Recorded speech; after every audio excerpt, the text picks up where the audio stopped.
அத்தனை உறவுகளுக்கும் வணக்கம். மீண்டும் அனைவரையும் சந்திப்பதில் மிக்க மகிழ்ச்சி. இந்த வீடியோவில் கௌரவ பாராளுமன்ற உறுப்பினர் டாக்டர் ராமநாதன் அர்ச்சுனா அவர்களினுடைய கொடும்பாவி எரிக்கப்பட்டது, வாய்க்கரிசி போடப்பட்டது. இதனால் அந்த குறிப்பிட்ட மக்கள் உலகத்துக்கு சொல்ல வாரது என்ன அப்படின்றத தான் இந்த வீடியோவில் பார்க்க போகிறோம். அது மட்டும் இல்லாமல் இந்த கொடும்பாவி எரிக்கின்ற பொழுது இந்த வாய்க்கரிசி போட்ட அல்லது இந்த கொடும்பாவி செய்த எரித்த ஒரு நல்ல விஷயத்தை செய்த அந்த அவர்கள் தங்களுடைய குடும்பம் தங்களுக்கு பிள்ளைக்குட்டி இருக்கிறது என்றதை மறந்து செய்தார்களா? இதுக்கு எல்லாமே கடவுளுடைய கணக்கு இருக்கா அப்படின்றத நீங்கள் கொமெண்டில் சொல்லுங்க அப்படின்னு சொல்லிக்கொண்டு வீடியோக்குள்ளே போகலாம். நான் உங்கள் தோழன் ரதன். என்னுடைய சேனலுக்கு புதிதாக வருபவர்கள் என்னுடைய சேனலை சப்ஸ்கிரைப் பண்ணுங்க, லைக் பண்ணுங்க, கமெண்ட் பண்ணி ஆதரவு தாங்க. இந்த வீடியோவில் 2 விஷயம் நாங்கள் பார்க்க போகிறோம். அதாவது கௌரவ பாராளுமன்ற உறுப்பினர் டாக்டர் அர்ச்சுனா அவர்கள் மீது இன்னொரு வழக்கு போடப்பட்டிருப்பதாக ஊடகங்களில் செய்திகள் சொல்லப்பட்டிருக்கின்றது. இது சம்பந்தமாகவும் அது மட்டும் இல்லாமல் கௌரவ பாராளுமன்ற உறுப்பினர் டாக்டர் அர்ச்சுனா அவர்களுடைய கொடும்பாவியோடு சேர்த்து 4க்கும் மேற்பட்ட கொடும்பாவிகள் கிளிநொச்சி மக்களினால் எரிக்கப்பட்டிருக்கிறது.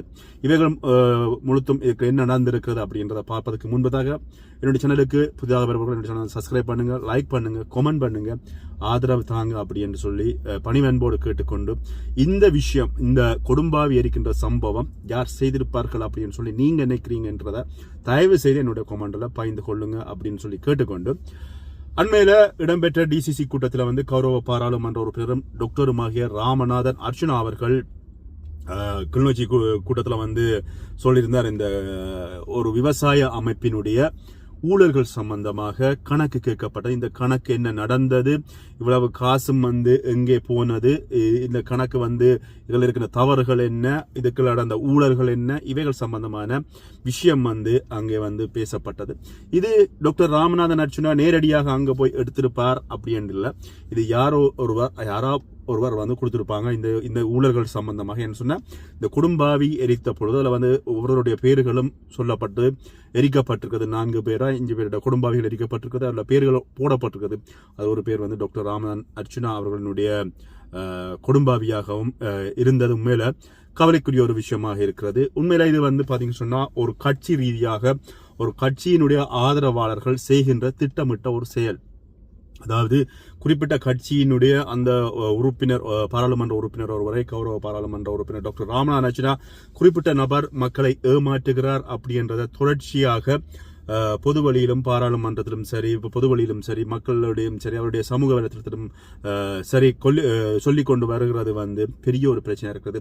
அவருடைய ஆதரவாளர்கள் இந்த வேலைகளை செய்திருப்பார்கள் அப்படின்னு சொல்லி ஒரு அரசல் புரசலான கதைகள் இருந்தாலும், குறிப்பிட்ட நபர்களினுடைய செயற்பாடுகளை பார்க்கின்ற பொழுது இவர்கள் உண்மையில இது சம்பந்தமாக தங்களுடைய கணக்கறிக்கைகள் அல்ல தங்களுடைய பக்கத்தில் பிழைகள் இல்லாத பட்சத்தில் அதனை நிரூபிப்பதோ அல்லது குறிப்பிட்ட அடுத்த டிசிசி கூட்டத்தை கொண்டு போய் நிரூபிச்சு போட்டு அதுக்கப்புறமாக பிழைகள் சரிகள் இருக்கின்ற பொழுது அதனை சரி செஞ்சிருக்கலாம். ஆனால் அதனை தாண்டி இவர்கள் உடனடியாகவே விழுந்தடிச்சு டாக்டருக்காக எதிராக நாங்கள் கொடும்பாவி இருக்கிறோம், அவருக்கு எதிராக நாங்கள் ஆர்ப்பாட்டம் செய்கிறோம் அப்படின்னு சொன்னால் வடிவாக யோசிச்சு பாருங்க, எங்கேயோ ஒரு இடத்துல தவறு இருக்கிறது அப்படின்றதுல மாற்று கருத்து இல்லை. இது சம்பந்தமாக வேற சமூக வலைத்தளங்கள்ல இந்த வீடியோக்கள் பகிரப்பட்டிருக்குது. அங்கே கீழே இருக்கிற கொமெண்டுகளை நாங்கள் வாசித்த பொழுது அங்கே அதில் சொல்லப்பட்டிருக்கிற விஷயம், அந்த பகுதிகளில் அல்லது கிளிநொச்சி பகுதிகளில் அல்லது வன்னி பகுதிகளில் இருக்கின்ற பொழுது எல்லா விவசாய அமைப்புகளுக்கும் கள்ளர் இருக்கிறார்கள், விவசாய அமைப்புகளுக்குள்ள ஊழல் இருக்கிறது அப்படின்றத அங்கிருக்கின்ற மக்கள் கொமெண்டாக தெளிவாக சொல்லியிருக்கிறார்கள். அது மட்டும் இல்லாமல் டாக்டர் ராமநாதன் அர்ச்சுனாவுடைய வளர்ச்சி பிடிக்காத யாரோ ஒருவருடைய திட்டமிட்ட செயற்பாடும் அவருடைய ஆதரவாளர்களுடைய செயற்பாடுமாகவே இந்த குடும்பாவி எரிக்கப்பட்டிருப்பதால் கீழே கருத்துப்பட்டியில சொல்லப்பட்டிருக்கிறது. இதுவரைக்கும் கௌரவ பாராளுமன்ற உறுப்பினர் டாக்டர் ராமநாதன் அர்ச்சுனா பல்வேறுபட்ட யார் என்ன கருத்துக்கள் சொல்லி இருந்தாலும் இதுவரையும் யாரிடம் ஊழல் பெறவில்லை.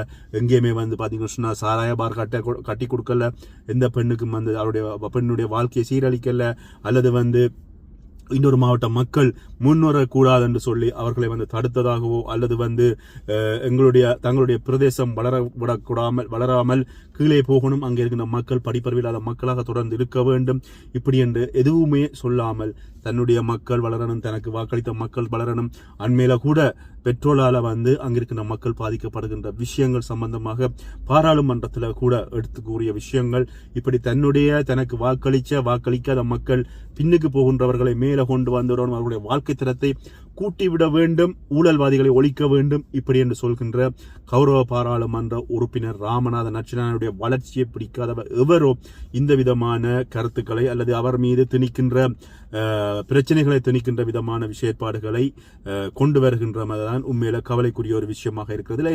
இன்னும் ஒரு விஷயம் நான் குறிப்பிட வேணும் அப்படின்னு சொல்லி யோசிக்கிறேன். இந்த மகஜர் அதை பாத்தீங்கன்னு சொன்னா எங்கே என்றால் கிளிநொச்சியினுடைய பிரதேச சபை செயலாளர் அவரிடம் கையளிக்கின்ற பொழுது குறிப்பிட்ட அவராவது ஒரு விஷயத்துல சொல்லியிருக்கணும் அல்லது ஊடகங்களிடம் சொல்லியிருக்கணும், இதுக்குள்ள ஏதோ பிரச்சனை இருக்கிறது, இது சம்பந்தமாக நீங்க பூரணமான கணக்கறிக்கைகளை கொண்டு வாங்கோ அப்படின்னு சொல்லி அவரும் சொல்லல. அதுல அவரை நாங்க குறிப்பிட்டு அவர் ஒரு பொதுமக்களினுடைய சேவகராக இருப்பதனால அவர்கள் தருகின்ற மகஜரை எடுத்தது மட்டுமில்லாமல் கௌரவ பாராளுமன்ற உறுப்பினர் டாக்டர் ராமநாதன் அர்ச்சுனா மீது நீங்கள் தக்க நடவடிக்கை எடுக்க வேண்டும் அப்படின்னு சொல்லி அந்த அமைப்புகள் அந்த பிரதேச சபை செயலாளரை கேட்டுக்கொண்ட காணக்கூடியதாக இருக்கிறது. உண்மையில இதுல அவர் தனக்கு தேவையண்டோ அல்லது டாக்டர் ராமநாதன் அர்ச்சுனா தன்னுடைய வாழ்க்கையை உயர்த்தணுமெண்டோ அல்லது தன்னுடைய வங்கி மீதியை உயர்த்தணும் சொல்லியோ அல்ல டாக்டர் ராமநாதன் அர்ச்சுனா தான் ஒரு 10 கடையோ 10 பாரோ துறக்கணும் என்று சொல்லியோ எதுவுமே இதுவரை கேட்டதில்லை. எல்லாமே மக்களுக்காகத்தான் கேட்டுக்கொண்டிருக்கிறாரு. ஆனா இப்படிப்பட்ட இந்த நபர்கள், இப்படி இந்த இந்த இந்த இந்த செயலை செய்பவர்கள், இவர்களுக்கு மனைவி பிள்ளைகள் இருக்கிறது, குடும்பம் இருக்கிறது, அது மட்டும் இல்லாமல் அவர்களுக்கு ஒரு வாழ்க்கை இருக்கிறது. கடவுள் கணக்குல எல்லாத்துக்குமே எழுத்துக்கள் இருக்கிறது. நீங்க எவ்வளவுக்கு கெட்டது செய்றீங்களோ அவ்வளவுக்கு எங்க ஒருத்தர் கணக்கு செய்யப்படும். அன்றசன் அன்று கொள்வான் தெய்வம் நின்று கொள்ளும் அப்படின்னு சொன்னதெல்லாம் அன்றைய காலம். இன்று உடனுக்குடனடியாகவே எல்லாருக்குமே அந்தந்த தண்டனைகள் உரிய நேரத்தில் கொடுக்கப்படுறதுல மாற்று கருத்தில் அதை நான் 100க்கு 100% நம்புற ஒருத்தன் என்று சொன்னா நான் நேர கண்ணால பாக்குறேன். அதனால இப்ப எங்களுடைய தமிழ் மக்களை காப்பாற்ற வேண்டிய ஒரு கடப்பாடு இருக்கிறது. எங்களுடைய தமிழ் மக்கள் எல்லாருமே ஒரு மாயைகளையும் ஒரு ஊழல் உலகத்திலையும் வாழ்ந்து கொண்டிருக்கிறார்கள். இவர்களை வெளியில கொண்டு வர வேண்டும் என்றதான் டாக்டர் ராமநாதன் அர்ச்சுனா போராடி கொண்டிருக்கிறார். இவ்வாறான ஒரு சில சின்ன கசப்பான விடயங்கள் அவருடைய அல்லது அவர் செய்கின்ற நல்ல விடயங்களை பாதிக்குமா அப்படின்னு சொல்லி பார்த்தீங்கன்னா அதுக்கான வாய்ப்புகள் இல்லை. அவர் தன்னுடைய வேலையை சரியான வகையில செய்து கொண்டுதான் போவார். அது மட்டும் இல்லாமல் அவருடைய முன்னேற்றத்துக்கு எந்தவித பிரச்சனையும் இல்லை. அண்மைக்குள்ள கூட நீங்க பாத்தீங்கன்னு சொன்னா வடபகுதியில் இருக்கின்ற டிசிசி கூட்டங்களா இருந்தாலும் சரி, அங்க இருக்கிற மக்களுடைய அபிவிருத்திகளா இருந்தாலும் சரி, எல்லாத்தையுமே சரியான முறையில ஆளும் தரப்படம் பெற்று மக்களுக்கு கொடுக்கணும் என்றதுல ஒவ்வொருவருமே ஒவ்வொரு பாராளுமன்ற உறுப்பினர்கள், ஒவ்வொரு டிசிசி கூட்டங்கள், ஒவ்வொரு அரசியல்வாதிகளிடம் போரிடுகின்றன. அண்மையிலோட இந்த பல்கலைக்கழக மாணவர்களுடைய கைது அதுக்கு கொடுத்து தன்னால முடிஞ்சவரை நான் அவங்களோட பேசி நான் உங்களை விடுவிப்பதற்கான முயற்சிகள் செய்கிறேன், உங்களுக்கு உதவி வேணும் தொடர்பு கொள்ளுங்க. முதல் விழுந்து முன்னுக்கு சொன்னது கௌரவ பாராளுமன்ற உறுப்பினர் டாக்டர் ராமநாதன் அர்ச்சுனா அவர்கள் தான் அப்படி என்றல எந்த விதமான மாற்று கருத்தும் இல்ல. யார் வேணுமென்றாலும் என்ன விதமான தவறான கருத்துக்களையும் சொல்லலாம். ஆனால் இப்படியான இழிச்செயல்கள் செய்வதென்றது உண்மையில வரவேற்க முடியாத விஷயம். கடவுண்ட கணக்குல பாப்போம் அதுக்கப்புறமாக என்ன நடக்குது அப்படின்னு சொல்லி. இந்த விஷயம் இப்படியே இருக்கின்ற பொழுது இன்னொரு விஷயம் சொல்லப்பட்டிருக்கிறது. யாழ்ப்பாண வடபகுதியில் இருக்கின்ற ஒரு வைத்தியர் ஒருவரால கௌரவ பாராளுமன்ற உறுப்பினர் டாக்டர் ராமநாதன் அர்ச்சுனாவுக்கு வழக்கு தாக்கல் செய்யப்பட்டிருக்கிறது அப்படின்னு சொல்லி சொல்லப்பட்டிருக்கிறது. என்ன காரணம் அப்படி என்ற விஷயங்கள் உங்களுக்கு ஓரளவுக்கு ஊகிக்க முடியும். டாக்டர் ராமநாதன் அர்ச்சுனா வைத்தியசாலையினுடைய ஒரு வைத்தியசாலையில் இடம்பெற்ற ஊழல்கள் சம்பந்தமாக தொடர்ச்சியாக அவர் அந்த ஊழல்களை வெளியில கொண்டு வர வேண்டும், மக்களினுடைய பணம் மக்களுக்கே போக வேண்டும், வெளிநாட்டிலிருந்து கிடைக்கப்பட்ட உதவி திட்டங்கள் மக்களிடம் சென்றடைய வேண்டும் அப்படின்னு சொல்லி பல்வேறுபட்ட முயற்சிகளில் அவர் ஈடுபட்டு கொண்டிருந்தாலும் இப்படியான ஊழல்வாதிகள் உடனடியாக சட்டத்தை நாடுவது அல்லது டாக்டர் ராமநாதன் அர்ச்சுனாவோட வாயை பூட்டணும் என்பதற்காக ஓடிப்போய் சட்டத்தில் நீதிமன்றத்தில் வழக்க போட்டு விட்டா இது சம்பந்தமாக கதைக்க முடியாது, டாக்டர் கதைக்க இயலாது என்று சொன்னா நீதிமன்ற வழக்கு இருக்கிறது, நீதிமன்றத்தை அவமரியாதை செய்தார் அப்படின்ற பிரச்சனை வரும் அப்படின்ற ஒரு விஷயம் இருக்கிறது. இதனால வழக்கை போட்டு விட்டால் இந்த பிரச்சனையை மூடி மறைக்கலாம். காலங்கள் போகின்ற பொழுது இவைகள் அப்படியே மறைவி போகும், அல்லது மக்களுக்கு தெரியாமல் போயிடும்.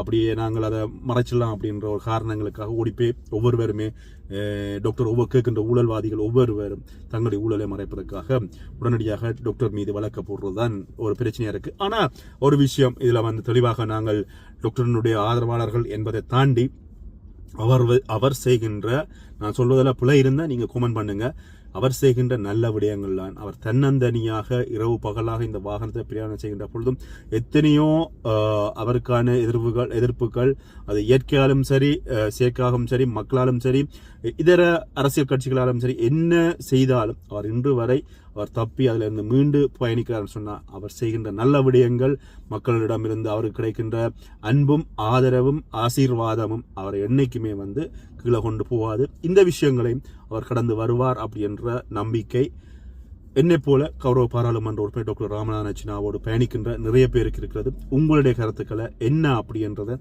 கொமெண்ட்ல சொல்லுங்க. பார்க்கலாம். ஊழல்வாதிகள் என்னைக்குமே ஊழல்வாதிகள் தான், இவர்களை திருத்த முடியாது. அதற்கு உடந்தையாக இருக்கின்ற ஒரு சில அரசாங்க உத்தியோகத்தர்கள், அதே மாதிரி ஜனாதிபதியிடம் கேட்கின்ற பொழுது இன்று இருக்கின்ற ஜனாதிபதி ஊழலுக்கு எதிரான ஜனாதிபதி அப்படின்னு சொல்லப்படுறது. இதனால ஜனாதிபதியிடம் இந்த விடயங்கள் போனால் நாளைக்கு ஜனாதிபதியினுடைய சட்டத்தின்படி குறிப்பிட்ட இந்த ஊழல்வாதிகள் எல்லாருமே ஊழல் ஆணைக்குழுவில் கூப்பிட்டு விசாரணை செய்து இதற்கான சரியான தீர்ப்பு கிடைக்குமா அப்படின்றத பொறுத்திருந்து பார்ப்போம். உங்களுடைய கருத்துக்களை என்னோட பகிர்ந்து கொள்ளுங்க. மீண்டும் இன்னொரு வீடியோவில் சந்திப்பேன். நன்றி, வணக்கம்.